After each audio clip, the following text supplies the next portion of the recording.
আম, আজকের এই গভীর বিশ্লেষণে আমরা ময়মনসিংহ অঞ্চলের ডিজিটাল অবকাঠামো এবং ব্যবসায়িক প্রবৃদ্ধির খুব ইন্টারেস্টিং একটা দিক নিয়ে কথা বলবো। মানে আমাদের আজকে তথ্যসূত্র হচ্ছে এসকে লিঙ্ক বা এসকে লিঙ্কের সার্ভিস পোর্টফোলিও।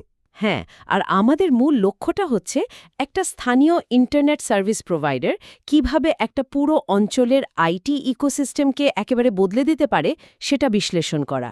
রাইট, মানে সাধারণত প্রযুক্তির উন্নতি বলতে তো আমরা কেবল বড় বড় মেট্রোপলিটন শহরের কথাই ভাবি, কিন্তু এই লোকাল আইএসপিগুলো কিভাবে দূরবর্তী বড় সেবাদাতাদের চেয়ে কৌশলগতভাবে এগিয়ে থাকছে সেটা নিয়ে একটা ব্যবচ্ছেদ করা যায় আজ। অবশ্যই, কারণ দেখুন, উচ্চগতির ইন্টারনেট তো এখন আর এটা কোনো সাধারণ সেবা নয়, তাই না? এটা এখন আধুনিক যে কোনো ব্যবসার একেবারে মেরুদণ্ড বলা যায়। একদম মেরুদণ্ড। হ্যাঁ, তো এই মেরুদণ্ড শক্ত না হলে কিন্তু পুরো অপারেশন যে কোনো মুহূর্তে ভেঙে পড়তে পারে। আর এসকে লিঙ্কের মতো প্রতিষ্ঠানগুলো মূলত আঞ্চলিক পর্যায়ে এই ডিজিটাল অবকাঠামোকে মজবুত করার কাজটা করছে। তো চলুন বিষয়টা একটু খুলে বলি। শুরুতে আমরা এসকে লিঙ্কের কৌশলগত অবস্থান বা স্ট্র্যাটেজিক লোকেশনের দিকটা দেখতে পারি। হ্যাঁ, বলা যায় তাদের সরাসরি উপস্থিতি রয়েছে ময়মনসিংহের একেবারে বাণিজ্যিক কেন্দ্রস্থলে। ঠিকানাটা হচ্ছে ২৫-২ শ্যামাচরণ রায় রোড। এখন প্রশ্ন আসতে পারে যে ক্লাউড কম্পিউটিংয়ের এই যুগে একটা আইএসপির অফিস ফিজিক্যালি কোথায় আছে সেটা দিয়ে আসলে কি যায় আসে? এটা খুব স্বাভাবিক একটা প্রশ্ন। রাইট, এখানে একটা চমৎকার তুলনা টানা যেতে পারে।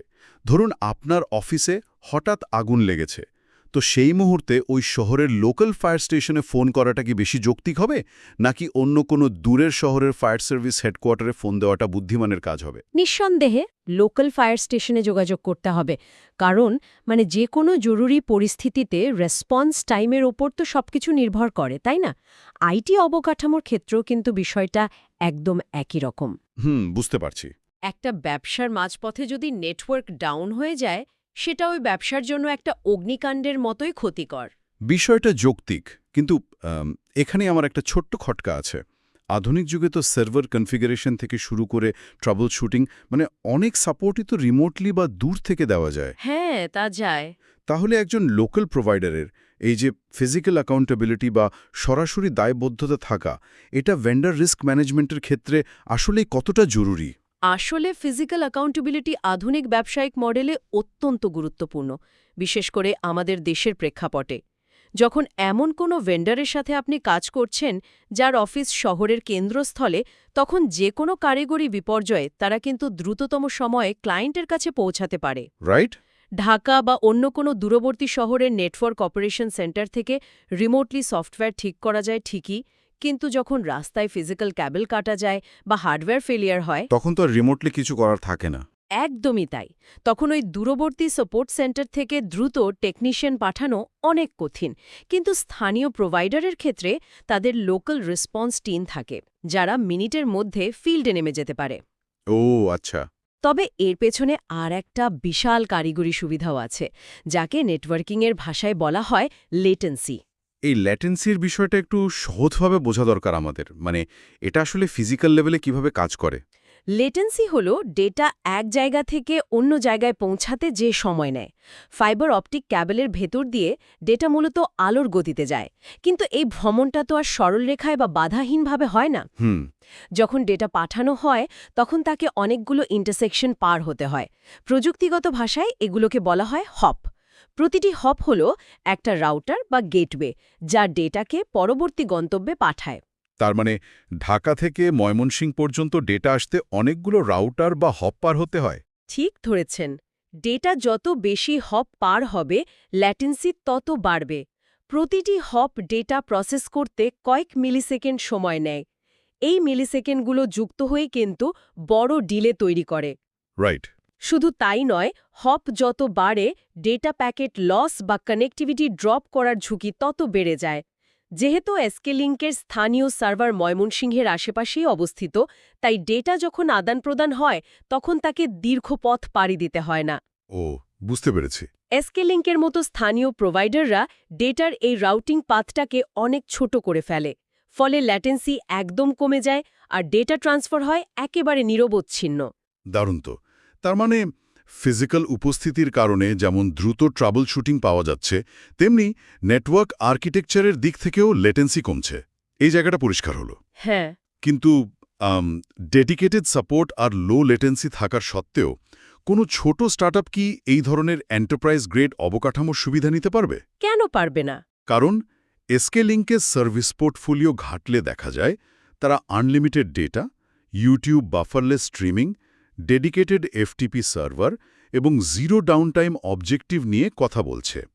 এগুলো শুনতে তো বেশ ব্যয়বহুল মনে হয়। এই ফিচারগুলো আসলে কিভাবে কাজ করে? এখানের আকর্ষণীয় দিকটি হল প্রযুক্তিগত মেকানিজম ব্যবহার করে কিভাবে তারা খরচ কমাচ্ছে। যেমন ধরুন ডেডিকেটেড এফটিপি বা ফাইল ট্রান্সফার প্রোটোকল সার্ভারের বিষয়টি। হ্যাঁ, এই জায়গাটিতেই আমি আসতে চাইছিলাম। আজকাল তো প্রায় সব আইএসপি বাফারলেস স্ট্রিমিং বা আনলিমিটেড ডেটার কথা বলে, কিন্তু এই ডেডিকেটেড এফটিপি সার্ভারের বিষয়টা একটু আলাদা। একটা কোম্পানি কেন শুধু গুগল ড্রাইভ, ড্রপবক্স বা অন্য কোনো থার্ড পার্টি ক্লাউড ব্যবহার করবে না? মানে এফটিপি সার্ভারের আসলে দরকারটা কি? এখানে খুব চমৎকার একটা মেটাফোর বা উপমা দেওয়া যায়। থার্ড পার্টি ক্লাউড ব্যবহার করাটা হলো ধরুন কাঁচামাল রাখার জন্য অন্য কোনো দেশে একটা গুদাম ভাড়া করা এবং প্রতিদিন সেখান থেকে জাহাজে করে মালপত্র কারখানায় নিয়ে আসা। ওকে। আর নিজস্ব নেটওয়ার্কে ডেডিকেটেড এফটিপি সার্ভার থাকা মানে হলো কারখানার ঠিক পাশেই একটা নিজস্ব গোদাম থাকা। মানে লোকাল স্টোরেজ। একদম। যখন গুগল ড্রাইভ ব্যবহার করা হয় তখন প্রতিষ্ঠানের অভ্যন্তরীণ সংবেদনশীল ডেটা ইন্টারনেটের পাবলিক নেটওয়ার্ক হয়ে বাইরের কোনো সার্ভারে গিয়ে জমা হয়। এতে ডেটা লিক হওয়ার বা হ্যাক হওয়ার একটা ঝুঁকি থেকেই যায়। Security issue. হ্যাঁ, কিন্তু এসকে লিঙ্কের যে ডেডিকেটেড এফটিপি সার্ভার রয়েছে তা মূলত তাদের নিজস্ব লোকাল এরিয়া নেটওয়ার্ক বা ল্যানের ভেতরেই থাকে। ও, তার মানে এই ডেটা কখনোই গ্লোবাল ইন্টারনেটের এক্সপোজারে আসছে না, এটি শুধু স্থানীয় নেটওয়ার্কের ভেতরেই সীমাবদ্ধ থাকছে। একদমই তাই। এর ফলে প্রতিষ্ঠানের ডেটা প্রাইভেসি সর্বোচ্চ পর্যায়ে নিশ্চিত হয়। আর বড় ফাইল আদান-প্রদানের ক্ষেত্রে থার্ড পার্টি ক্লাউডের বিশাল সাবস্ক্রিপশন ফি কিন্তু পুরোপুরি বেঁচে যাচ্ছে। এটা তো দারুণ একটা কস্ট সেভিং ব্যাপার। ধরুন ময়মনসিংহের কোনো আর্কিটেকচার ফার্মকে প্রতিদিন ভারী 3D CAD ফাইল আদান-প্রদান করতে হয়। তারা যদি ক্লাউড ব্যবহার করে তবে পাবলিক ইন্টারনেটের মাধ্যমে আপলোড করতে অনেক সময় লাগবে।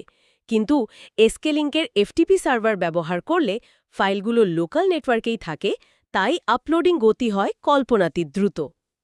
এটা সত্যি ডেটা প্রাইভেসি এবং কস্ট সেভিংয়ের জন্য একটা মাস্টার স্ট্রোক। কিন্তু পোর্টফোলিওতে আরেকটা শব্দ খুব চোখে পড়ছে, জিরো ডাউন টাইম অবজেক্টিভ এবং 24/7 সাপোর্ট। এটা শুনতে তো একটা দারুণ মার্কেটিং বাজওয়ার্ড মনে হতে পারে, কিন্তু বাস্তব জগতে তো রাস্তায় কেবল কাটা যায়, কারেন্ট চলে যায় বা ঝড় বৃষ্টিতে পোল ভেঙে যায়। তাহলে একটা আঞ্চলিক আইএসপি কিভাবে ফিজিক্যালি এই বিজনেস কন্টিনিউটি নিশ্চিত করার কথা বলতে পারে? এটা খুবই তীক্ষ্ণ একটা প্রশ্ন। জিরো ডাউন টাইম নিশ্চিত করাটা কেবল মুখের কথা নয়, এর পেছনে একটা শক্ত মেকানিজম থাকে যাকে নেটওয়ার্কিংয়ের ভাষায় বলে রিডান্ডেন্সি। রিডান্ডেন্সি? হ্যাঁ, এর মানে হল সিস্টেমের কোনো একটা অংশ অকেজো হয়ে গেলে পুরো নেটওয়ার্ক যাতে বসে না যায় তার জন্য একটা বিকল্প ব্যবস্থা প্রস্তুত রাখা। ইন্টারনেট সংযোগের ক্ষেত্রে এর মানে হল কোনো একটা সংযোগ বিচ্ছিন্ন হলে স্বয়ংক্রিয়ভাবে অন্য একটা ব্যাকআপ পথ চালু হয়ে যাওয়া। আচ্ছা, মানে ডুয়েল কানেকশন টাইপ কিছু?